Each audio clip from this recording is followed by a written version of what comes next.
അസമിലെ പ്രശസ്തമായ Kaziranga national park and tiger റിസർവിലേക്കാണ് നമ്മൾ പോകുന്നത് കേട്ടോ.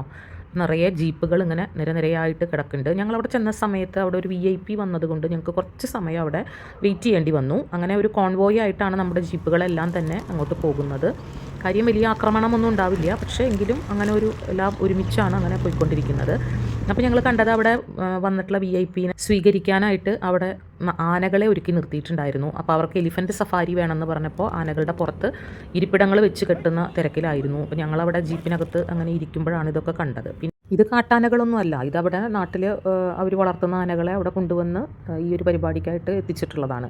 ശരിക്കും അസമിൻ്റെ സ്റ്റേറ്റ് ആനിമൽ എന്ന് പറയുന്നത് റൈനോസിറോസ് ആണ്, കണ്ടാമൃഗം. അവിടെ നിന്ന് അങ്ങനെ നമ്മൾ ഒരു പുഴ ക്രോസ് ചെയ്തിട്ടാണ് പാർക്കിൻ്റെ ഉള്ളിലേക്ക് പോകുന്നത്. അപ്പോൾ പാർക്കിൻ്റെ ഉള്ളിലേക്ക് പോകുമ്പോൾ അത്ര നിബിഡമായ വനമൊന്നുമില്ല, മരങ്ങളുണ്ട്, എന്നാലും അടിഭാഗമൊക്കെ നമുക്ക് കൃത്യമായിട്ട് കാണാൻ പറ്റും. അപ്പോൾ നമ്മൾ ആദ്യം കണ്ട തന്നെ ഒരു റൈനോസിറോസിനെയാണ്. അത് കുറച്ച് ദൂരെയായിരുന്നു, എങ്കിലും നമുക്കവിടെ വണ്ടി നിർത്തി തന്നു. അങ്ങനെ നമ്മൾ കുറച്ച് സമയം അതിനെ കണ്ടു. പിന്നെ നമ്മളിങ്ങനെ പോകുന്ന വഴിക്കൊക്കെ വെള്ളക്കെട്ടുകളും ആ പുഴയുടെ ഭാഗങ്ങളൊക്കെ കാണാം.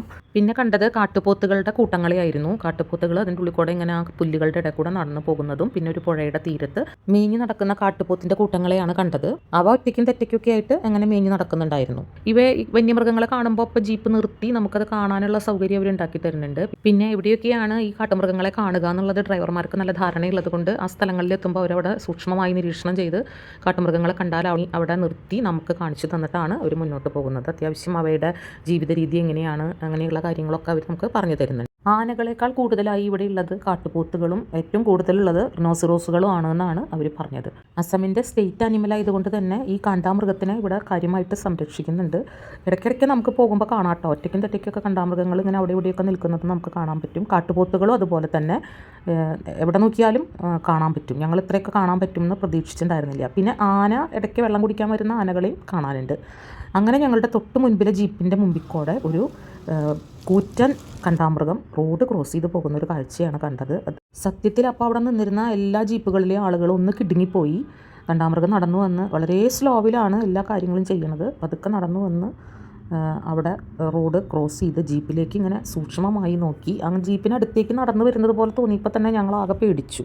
നടത്തത്തിനൊക്കെ എന്താ ഗാംഭീര്യം എന്നറിയോ, വളരെ സ്ലോവിൽ, പക്ഷെ കാണുമ്പോൾ തന്നെ നമുക്കൊരു പേടി ഉണ്ടാവും. ആനയെ കാണുന്ന പോലത്തെ ഒരു ഭംഗിയല്ല ഈ കാണ്ടാമൃഗത്തിന്. മലക്കപ്പാറയ്ക്ക് യാത്ര പോയപ്പോൾ ഇടയിൽ കബാലിനെ കണ്ടപ്പോൾ പോലെ ഞങ്ങൾ ഇത്രയും പേടിച്ചിട്ടില്ല. ഇദ്ദേഹം ഉണ്ടല്ലോ വളരെ സ്ലോവിൽ നമ്മുടെ ജീപ്പിന് നേരെ ഇങ്ങനെ നടന്നു വന്നൂന്നേ.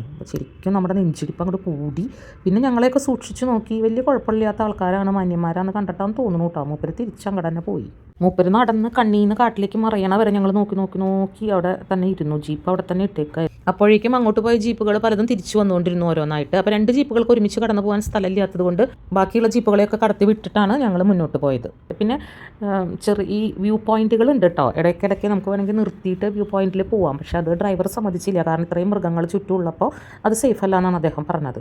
വെള്ളം കുടിക്കാനായിട്ട് ഒറ്റയ്ക്കും തെറ്റയ്ക്കും വരുന്ന ആനകളെയും കണ്ടു കേട്ടോ അവിടെ. പിന്നെ അകത്തേക്ക് കയറും തോറും കാട് കുറച്ചും കൂടിയും തിക്കായിട്ട് വരുന്നുണ്ട്.